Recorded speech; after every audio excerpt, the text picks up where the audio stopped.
Good morning. The topic for today is surgical endodontics.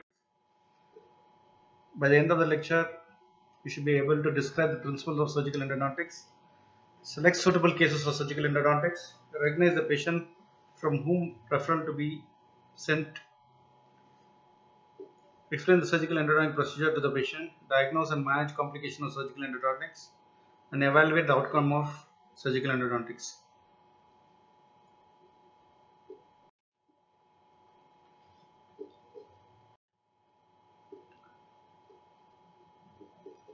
The classification of endodontic surgical procedures are: the first is surgical drainage, number 2 will be periradicular surgery, number 3 will be replacement surgery, 4 will be implant surgery.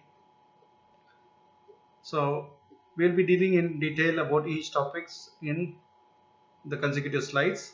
So the surgical procedures for endodontics will be dealt in this four categories. So let's see what are the indications and contraindications for an endodontic surgery.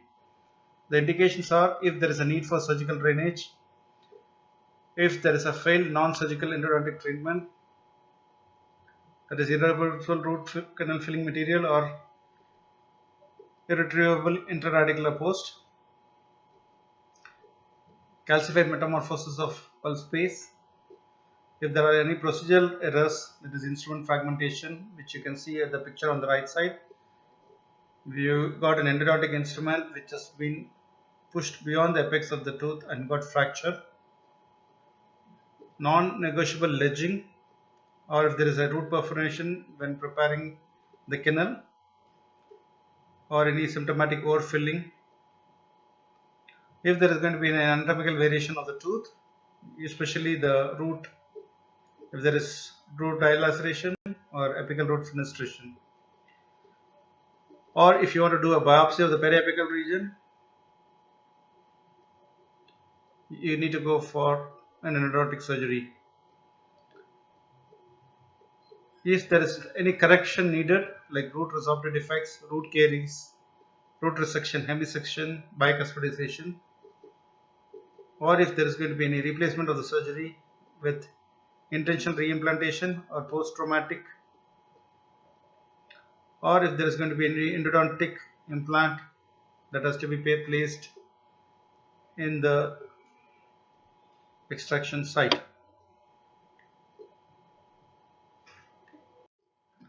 So these are the few pictures to show you which needs a periapical surgery or an endodontic surgery intervention.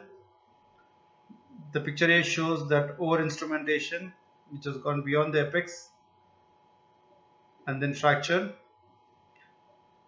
The picture B shows a fractured apical 1/3 of the root with a radiolucency which shows a cystic formation, which is clear. So a black arrow has been marked over the picture B to show the root fragment, and picture C shows that there is over obturation extending the apex, and there is a periapical radiolucency in the apex of the central incisor. So we saw about the indication. Now the contraindications are relative, and they are usually limited to three areas: the patient medical status, which holds good for any form of surgical procedure that has to be carried out; anatomical consideration, if there is going to be any nerve or an artery or any anatomical space that is present near the surgical site; the dental skill and experience on carrying out such periapical procedures without any postoperative complications. So as I already mentioned, this is the slide which we will see one by one. The first will be surgical drainage, in that we are going to see about incisional drainage and cortical definition. So in this picture you can clearly see facial swelling on the left side. There is obliteration of the nasolabial fold. There is obliteration of the infraorbital region. the lower eyelid is swollen. So in such cases, incision is drainage is the choice. So it clearly depicts an canine space infection.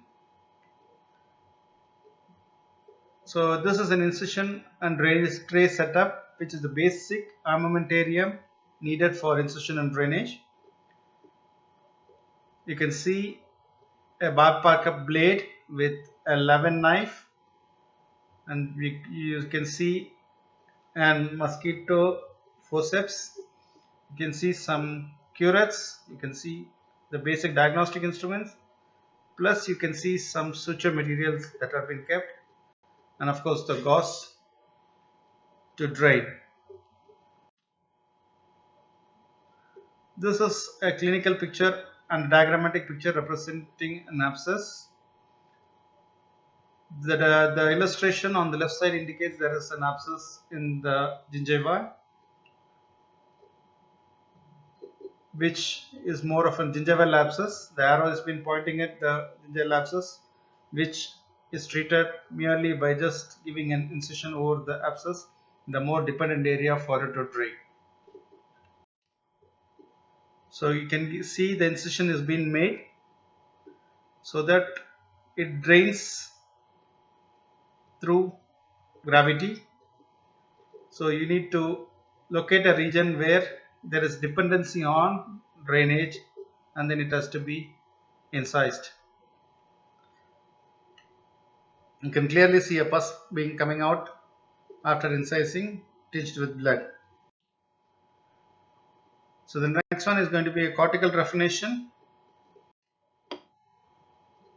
The patients who present with moderate to severe pain but with no intraoral extraoral swelling may require a drainage of periarticular exudate to elevate the acute symptoms. So this is an indication for a cortical trephination. So cortical trephination is nothing but the cortex is being drilled so that the pressure is elevated, which relieves the acute symptoms, and pain is being relieved of. So you can see a burr is being used to reach the periapical region, perforating the cortical plate on the buccal aspect, and then the periapical infection is drained through the buccal aspect of the tooth. So you can see after the drill has been done, the drain is in the soft tissue, and then it is further incised down as the incision should always lie on a sound bone. You can clearly see a step that has been marked for incision, and then an artery forceps is inserted to drain the contents out. In this case, a corrugated drain is being placed, or a small rubber dam is being placed for that cavity to drain, and then the drain is stabilized with suture. The next one we are going to see is a periarticular surgery, which consists of curette, biopsy, root end resection, root end preparation. These four of the topics are the one which will be commonly practiced, whereas the corrective surgery are not very commonly practiced because of their success rates.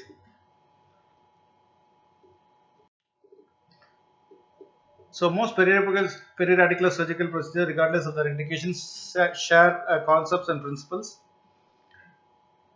The most for profound local anesthesia and hemostasis, management of soft tissues, management of hard tissues, surgical actions, both visual and operative, access to root structure, periarticular curettage, root end resection, root end preparation, root end filling, soft tissue repositioning and suturing, and post-operative or post-surgical care.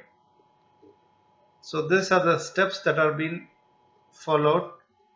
You can see the clear picture where a periapical lesion is being curated out of the periapical region of 1, 2.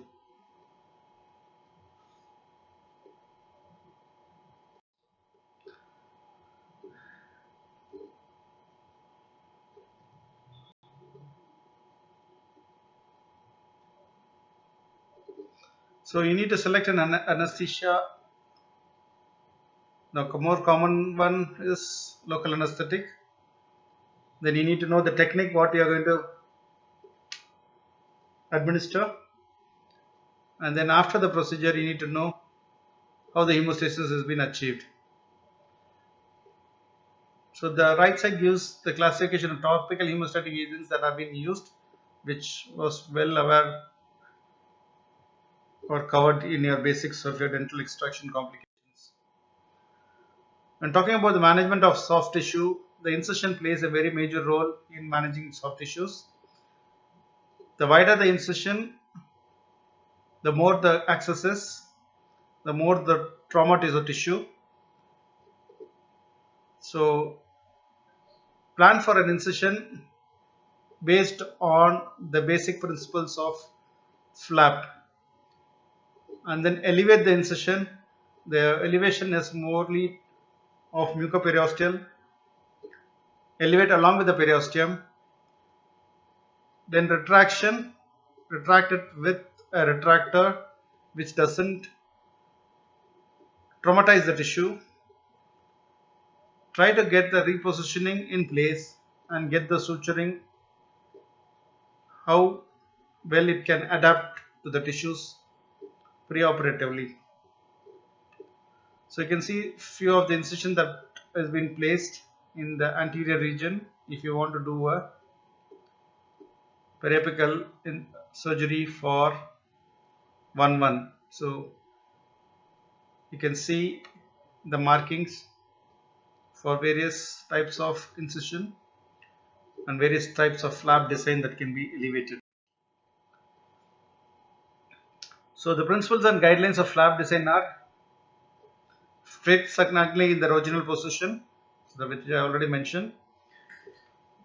Properly cover the osseous wound site. There should not be any gaping which can lead to food debris deposition and eventually the gaping which can hinder the healing, primary healing. Provide an adequate vascular bed for healing. So how this can be avoided? Avoid horizontal and severely angled vertical incision. Avoid blood vessels and avoid collagen fibers so that you don't land up in post-operative problems in positioning the flap in place. So avoid incision over the radicular eminence. So the picture on the left extreme shows what the radicular eminence are. Most of the patients exhibits this radicular eminence. If you're not able to see the radicular eminence, it means that the mucosa is keratinized is thick enough. So follow that case, follow the same principles of flap elevation. If you can see the radicular eminence, then try to avoid that. So the radicular eminence can be commonly seen in the canine, maxillary premolar, first molar, especially on the mesiobuccal root areas.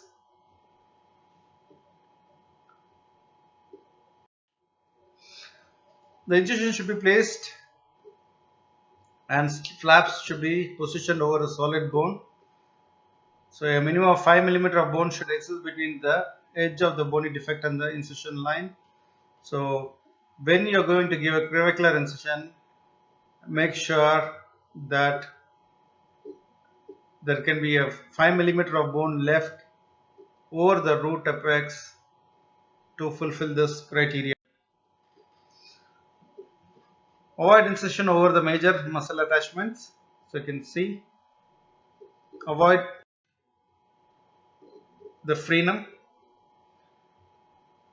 So retraction, when talking about retraction, the tissue retractor should always rest on the solid bone.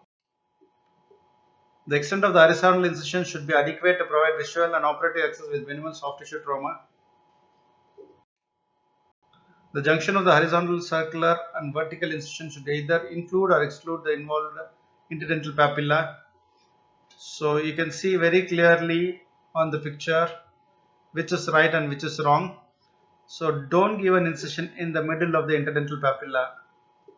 So either the papilla should be included in the flap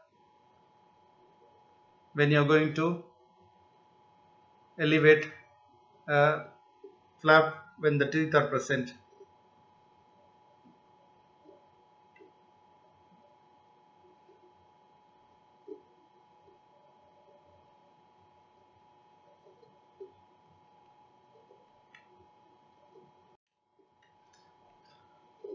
As already mentioned, the flap should be a composite one or a complete mucoperiosteal,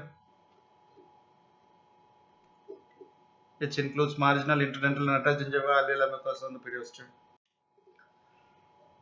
So,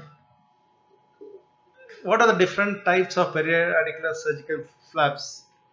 So, all flaps are mucoperiosteal flaps involving intracircular horizontal incision with reflection of the marginal and interdental gingival tissues as part of the flap. A limited mucoperiosteal flap have a submarginal horizontal or horizontal oriented incision, and the flap does not include the marginal or interdental tissues. So you can see a full mucoperiosteal flap and limited mucoperiosteal flap. And a full mucoperiosteal flap, you got triangular, rectangular, trapezoidal, and horizontal. In the limited, you got submarginal curved, submarginal scalloped, and rectangular. This is a picture showing a triangular flap, how it has been elevated.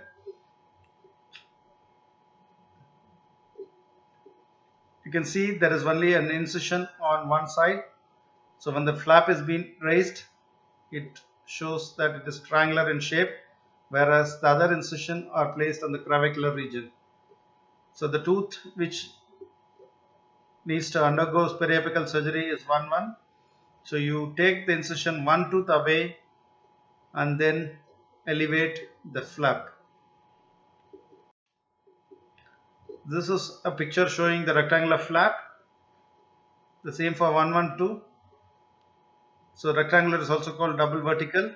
So you give two incisions so that a rectangular flap is being raised and you got a very good access when compared to the triangular flap.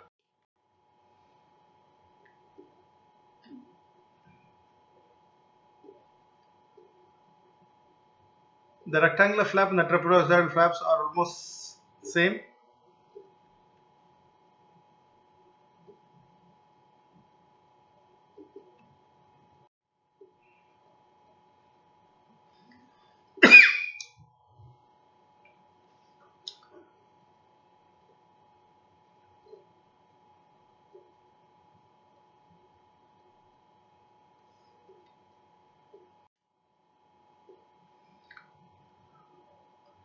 The flap is being reflected.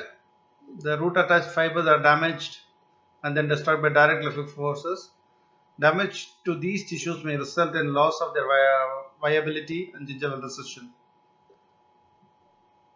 So flap is relatively reflected through the periosteal elevator placed in the attached gingiva a few millimeters apical to the junction of the vertical and horizontal incision.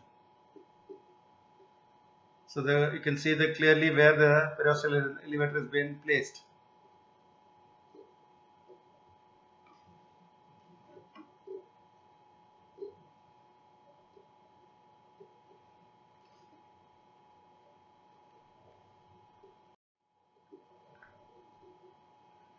This is a clinical picture showing how the flap is being retracted.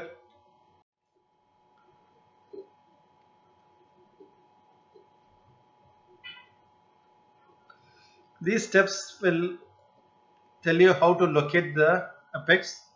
So the stepwise removal of the bone to the apex after the root has been identified prevents clogging adjacent roots or structures.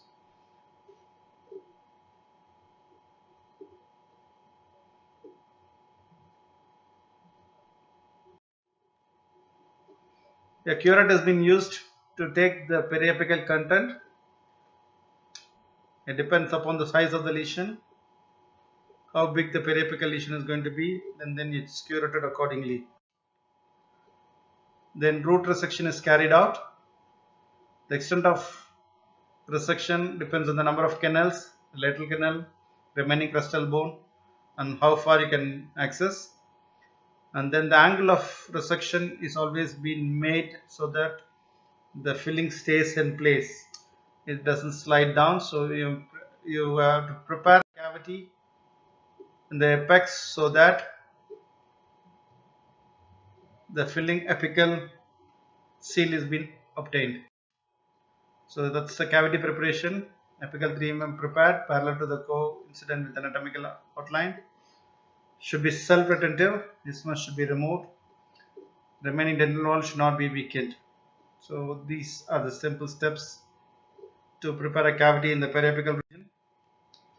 Then a retrograde filling is being given, and then a closure of tissue is done.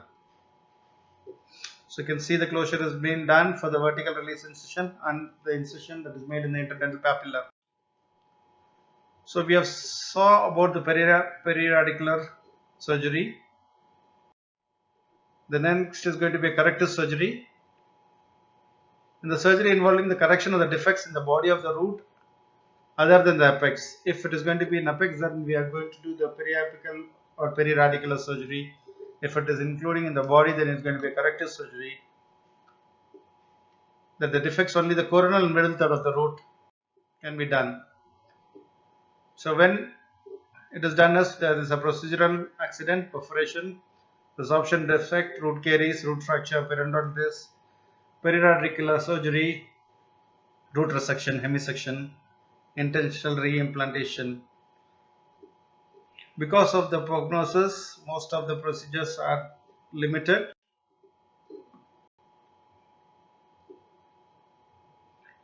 So if there is going to be a root perforation, then it is going to be a strip perforation, or it's going to be a mid-root perforation, or apical third perforation. Based on this, the treatment differs. So these are the pictures that shows the different types of perforation. Apical third perforation.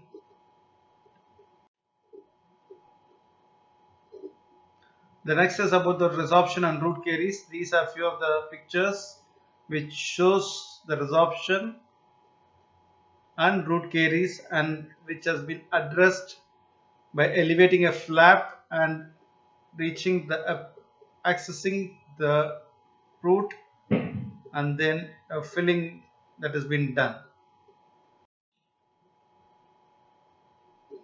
The other procedure is root amputation. These procedures are logically way to eliminate a weaker diseased root to allow the stronger root to survive. When if retained together, they would collectively fail. That is one of the reasons to do a root amputation. Root resection. Two different approaches to resection are available. One approach to amputate horizontally or obliquely the involved root at the point where it joins the crown. Then the process system root amputation. So either it can be done horizontally or obliquely. The root resection can be done, or an amputation can be performed. Hemisection, mostly done by doing a vertical cut. One half of the tooth is left inside and the other half is used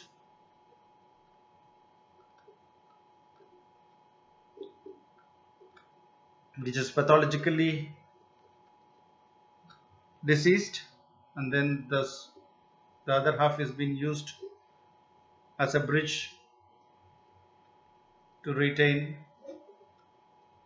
the function. Bisection or bicuspidization refers to the division of the crown that leaves the two halves and their respective roots. This bisection is designed to form a more favorable position for the remaining segments that leaves them easier to clean and maintain. So these pictures show how bicuspidization is being done and how a bridge has been constructed to maintain the function. So we have seen what a periradicular surgery is. Then the next is going to be replacement and followed by implant surgery.